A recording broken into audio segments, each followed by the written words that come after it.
बिस्मिल्लाहिर्रहमानिर्रहीम। Welcome to your own show. हम और हमारी ज़राअत के नए एपिसोड में जी आपकी खिदमत में हाजिर हैं और आज का प्रोग्राम बड़ा ही तहलका खेज़ भी होगा। इसके साथ साथ पहली दफ़ा आपके साथ वो ख़बरें लेके आ रहे हैं जिसमें कि आपके लिए जो रोशन मुस्तकबिल में क्या होने जा रहा है उस बारे में बताएंगे। बात करने से पहले दरख्वास्त यही है कि आपका प्रोग्राम आप ही का प्लेटफॉर्म है, इसको लाइक करें, शेयर करें, इसके ऊपर कमेंट करें ताकि मज़ीद लोगों को इस बारे में आगाही भी मिले। तो जी बात किससे शुरू करते हैं? बात पहले करते हैं जी, हमें एक सवाल आया था, हमारे दोस्त हैं, उन्हें सवाल कहा था कि गंदम का मुस्तकबिल क्या होगा। गंदम के मुस्तकबिल के मतलब बात करने से पहले गंदम का मुस्तकबिल रोशन होना चाहिए। क्योंकि मैं उसका एक आपको बताता हूँ कि गवर्नमेंट की ऑडिटर जनरल ऑफ पाकिस्तान है, उसकी अपनी रिपोर्ट में पहली दफ़ा ये इंकशाफ कर दिया गया है कि जी क्या क्या कोताहियाँ हुई थी कि जब पाकिस्तान की तारीख की सबसे ज़्यादा गंदम उगाई गई। कितनी गंदम? तकरीबन 31 मिलियन मेट्रिक टन हमारी गंदम जो थी वो हमारी हुई पहली दफ़ा तारीख में। लेकिन उस साल किसान रोया। किसान क्यों रोया उसकी तमाम तफसीलात अब दर्ज कर दी गई हैं ऑडिटर जनरल साहब ने, जिसमें कि उन्होंने मुद्दे इल्ज़ाम ठहरा दिया है मिनिस्ट्री को, हुकूमत को, और इसके साथ साथ जो इस पे ओहदों पे लोग काम कर रहे थे वो उन्होंने किस तरह से 300 अरब का नुकसान पहुंचाया। तो बात इस पर शुरू होती है जी कि गंदम जो थी वो मुल्क में पहले भी कम थी। हुकूमत ने कहा कि हम 2 मिलियन मेट्रिक टन, जहन में रखिएगा कि 31 मिलियन मेट्रिक टन गंदम हुकूमत को दस्तियाब थी। इसके साथ साथ 4 मिलियन मेट्रिक टन जो पिछले साल की बचे हुए ज़खायर थे, हुकूमत ने कहा जी कि हम उसको आगे लेके जाते हैं, तो 4 मिलियन मेट्रिक टन वो भी थी। उसको देखते हुए 31 मिलियन मुल्क में मौजूद, काश्त करके उसकी फसल दस्तियाब, 4 मिलियन पिछले साल की फसल दस्तियाब। फिर हुकूमत ने कहा जी हम ऐसा करते हैं कि 2.4 मिलियन मेट्रिक टन दरामद करते हैं। लेकिन हुआ क्या कि ministry of national food security ने इस डॉक्यूमेंट के मुताबिक इस तमाम प्रपोज़ल को डिले किया। डिले करने से क्या हुआ कि जब मार्केट की कीमतें ऊपर गईं और उसको देखते हुए उन्होंने अब फैसला किया, तो उससे ये हुआ कि बजाय इसके कि 2 मिलियन मेट्रिक टन मंगाई जाती प्राइवेट सेक्टर के थ्रू, वो प्राइवेट सेक्टर ने 3.5 मिलियन मेट्रिक टन जो थी वो गंदम बाहर से मंगवाई। और इसके साथ साथ बजाय इसके कि इसकी वजह जो बयान की गई थी वो की गई थी कि जी नेशनल जो हमारे रिज़र्व्स हैं, यानी कि जो हमारी फूड सिक्योरिटी की जो ज़मानत हैं उनको देखते हुए ये मंगाई जा रही है। लेकिन वो मंगवा कौन रहा था? वो प्राइवेट सेक्टर मंगवा रहा था। प्राइवेट सेक्टर मंगवा रहा था, इसका मतलब है कि ज़खायर किसके पास थे? हुकूमत के पास नहीं थे। वो फेडरल रिज़र्व्स में नहीं आए, वो बल्कि प्राइवेट सेक्टर में रहे। ये रिपोर्ट ये कह रही है। और उससे 300 अरब रुपए का मुल्क को नुकसान हुआ। अब ज़रा जोड़िए कहानी कि 2000 अरब का नुकसान किसानों का हुआ, 300 अरब ये हुआ, इसके साथ साथ दीगर जो नुकसानात थे, तो ये तकरीबन बात जो है वो 3000 अरब पे चली जाती है। इसके अलावा इस रिपोर्ट में एक और बहुत ही जो कह लें कि वो एक सनसनीखेज़ जो खबर इसमें आई है वो ये है कि 5 लाख मेट्रिक टन गंदम जो हमारे मुल्क से पड़ोसी मुल्क अफ़गानिस्तान में जाती है उसको भी मुल्क की ज़रूरियात में शो करके, और गंदम अफ़गानिस्तान की गंदम जो थी वो पाकिस्तान ने इंपोर्ट करके मुकामी जो हमारे काश्तकार थे उनको नुकसान पहुँचाया। तो ये एक वो सिलसिला था, यानी कि अगर हमें अब मौजूदा दौर में अब देखें इस साल क्या हुआ है, ये सारी जो आपसे इसका जो बैकग्राउंड देना था उसका मकसद ये था कि अगर अब हमारी 10% गंदम कम काश्त हुई है, तकरीबन जो हुकूमती हल्के कह रहे हैं, लेकिन FAO USDA इससे भी ज़्यादा की बात कर रहा है। उसको देखते हुए अगर हम देखें तो इस सीज़न में क्योंकि गंदम की कम पैदावार है, उसको देखते हुए हमें इम्पोर्ट तो करनी है। अब इम्पोर्ट करनी है तो अब वो काश्तकार जो हमारा था जिसने कि मुँह मोड़ लिया है, और हुकूमत ने खुसूसन पंजाब हुकूमत ने जब अपना रेट गिरा दिया 1800-2000 के ऊपर गंदम थी, तो अब हमारे पास वो वसाइल ही नहीं हैं जिसको देखते हुए हम ये कहें कि हम इस टाइम काश्तकारी कर रहे हैं। तो अब मेरे ख्याल से अब हुकूमत को इस्लाह करने का वक्त आ गया है। हुकूमत को चाहिए ये कि वापस जिस तरह से अभी कुछ प्रोग्राम लॉन्च किए गए हैं ये कॉटन को रिवाइव करने के लिए, उसी तरह से ये ना हो कि हमें गंदम को रिवाइव करने की तरफ जाना पड़ जाए। तो अब हुकूमत को, क्योंकि जितनी भी जो तरक्की याफ्ता कौमें हैं वो अपनी सालाना तौर पे अपनी प्लानिंग नहीं करते, वो बल्कि प्लानिंग लॉन्ग टर्म भी करते हैं और शॉर्ट टर्म भी करते हैं। यानी कि हमारी जो तवीलुल मुद्दती प्लानिंग भी होती है, लेकिन क्या है कि जो शॉर्ट टर्म है, शॉर्ट टर्म में वो क्या करते हैं कि हर सेमाही यानी कि हर क्वार्टर जिसे हम कहते हैं, हर सेमाही का प्लान बनाते हैं। अब हमें पता है कि ये सेमाही जो शुरू हो चुकी है और इससे अगली सेमाही की प्लानिंग अभी से हो जानी चाहिए, और अगली सेमाही में हमारी 4 बहुत ही इम्पॉर्टेंट फसलें लगने जा रही हैं जिससे कि मुल्क की एग्रीकल्चर का दारोमदार है। उसमें कौन कौन सी हैं जी? नंबर 1 वीट, जिसे हम गंदम कहते हैं, गंदम लगनी है। गंदम की प्लानिंग हुकूमत को करनी पड़ेगी इसी दौरान, इसी महीने कम से कम, ताकि वापस लोग जो हैं वो इसके ऊपर आएँ। तो क्या उसका रेट होगा? हुकूमत, क्योंकि अब आगे जो सूरत हाल है, गंदम दिन ब दिन ऊपर जाने के चांसेस हैं और इसको देखते हुए वापस काश्तकार को लेके आना भी है उसमें।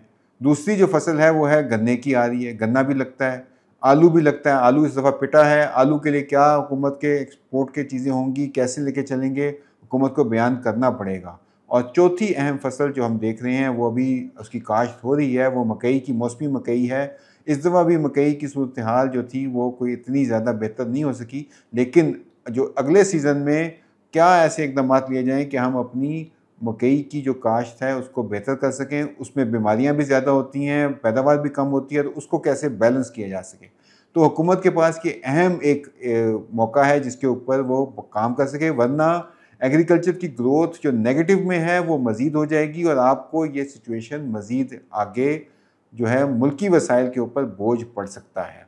इसके साथ साथ अब आते हैं एक इम्पॉर्टेंट नुक्ता, जिसमें कि किसान की जो भी कपास का जो प्रोग्राम था उसमें भी हुकूमत वो अपने जो उसके इकदामात थे और जो उसके टारगेट थे वो अचीव नहीं कर सकी। और इस वक्त मुल्क की सूरत हाल को देखकर अभी ये कहा जा रहा है कि 60 सालों पीछे मुल्क चला गया है कॉटन की पैदावार में।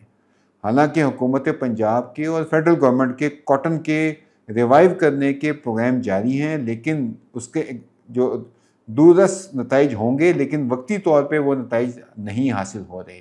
उसमें सबसे इम्पॉर्टेंट जो चीज़ वो नज़र आ रही है कि हमारी जो पैदावार है, किसान जो है वो मुंह मोड़ गया है और उसमें लिक्विडिटी एक ऐसा इशू है। लिक्विडिटी जिसे कहते हैं कि पैसे की फराहमी, कि पैसा जो है वो मुल्क में कैसे किसान को तक पहुँचे ताकि वो अपने वसाइल को बढ़ा सके, अपनी पैदावार को बढ़ा सके। उस सिलसिले में एक छोटी सी मिसाल कि भारत में अभी ये हुआ है कि बड़े अरसे बाद, यानी कि 8 महीने बाद उनको अच्छी मानसून, इसके साथ साथ जो उनकी खरीफ की फसल अभी चल रही है वो अच्छी जा रही है और रबी की पेमेंट्स उनको मिली हैं बड़ी टाइम पे। उस वजह से पहली दफ़ा 8 महीने में हुआ है कि भारत में 1 महीने में 1 लाख ट्रैक्टर बिक गया है। 1 लाख ट्रैक्टर सिर्फ जून में उन्होंने बेचा है और इसके साथ वो कह रहे हैं कि जुलाई में इससे भी बेहतर नंबर आएंगे। तो ये वो सिलसिला था जिसमें कि देखिए अब नज़र आता है कि जब आप एग्रीकल्चर को करते हैं तो कितनी इंडस्ट्रीज़ बढ़ती हैं। तो अब आपको हमारी मुल्क में भी ऐसा करना चाहिए और मेरे ख्याल से हुकूमत इस सिलसिले में मुस्बत इक़दामात भी कुछ लिए हैं।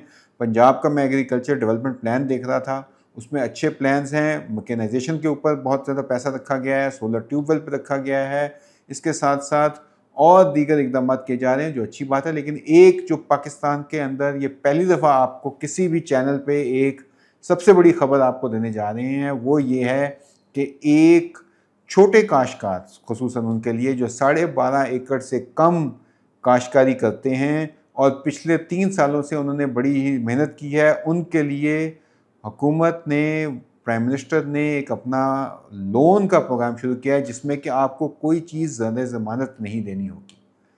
तकरीबन अगर आप ख़ुद ज़मीन के मालिक हैं तो 10 लाख रुपए तक बग़ैर किसी ज़मानत के आपको लोन मिल सकता है।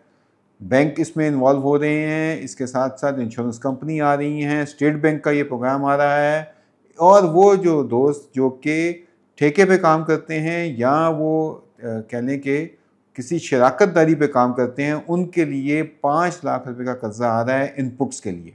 और इसमें आपको ऑथेंटिक जिसे कहते हैं कि 2 नंबर या जाली ना बीज मिलेगा, ना ही आपको फर्टिलाइज़र की शिकायत होगी, ना ही आपको जहर जो पेस्टिसाइड्स हैं उनके मुतालिक कुछ होगा।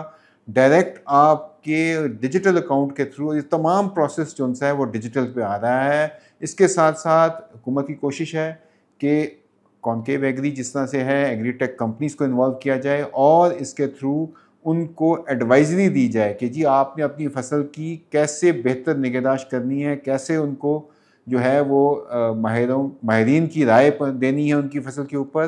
तो ये एक बड़ा ही ज़बरदस्त प्रोग्राम लॉन्च होने जा रहा है और ये पहला चैनल है जिस पे आपको ये ख़बर दे रहे हैं आज कि ये प्रोग्राम, उम्मीद ये कर दिया जा रहा है कि ये 14 अगस्त यानी कि 1 महीने बाद ये प्रोग्राम लॉन्च हो जाएगा।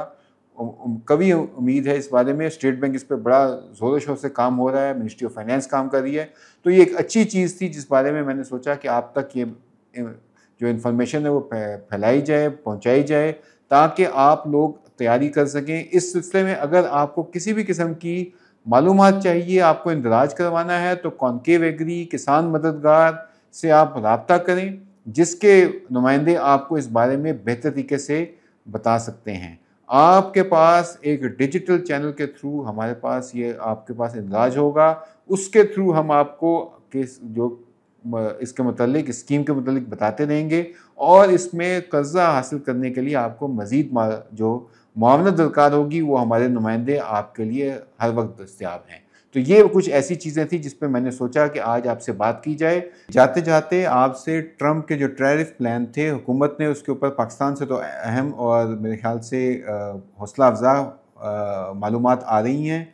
उसके इक़दामात क्या होंगे इस बारे में अगले हफ्ते आपसे बात करेंगे। और इसके अलावा एक हमारा प्रोग्राम है जिसे हम फर्टिलाइज़ राइट करते हैं, जिसमें कि हम जो आप कह लें कि कुदरती खादें या कोटेड फर्टिलाइज़र के ऊपर आपकी मुआवनत कर रहे हैं, उस बारे में भी आपको मुकम्मल मालूमात हमारे थ्रू मिल सकती हैं। उसके बारे में ज़रूर पूछिए हमसे।